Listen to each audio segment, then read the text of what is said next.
Palembang. Tuh. Burgonya lembut, pakai sambal cengek, kuahnya mantap. Sore ini kita bikin burgo. Nah, buka puasa, pengen makan burgo. Ini adonan burgonya, ini loyangnya. Nah, kita isi ke loyang ini, lalu kita kukus. Nah, ini dikukus ya. Burgonya sudah matang. Tuh, ini cara gulungnya.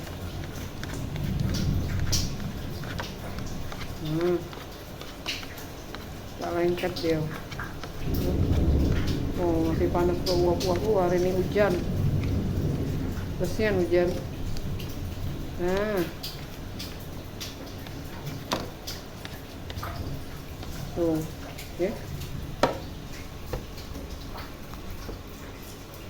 Jadi cantik nih yang bubunya tuh.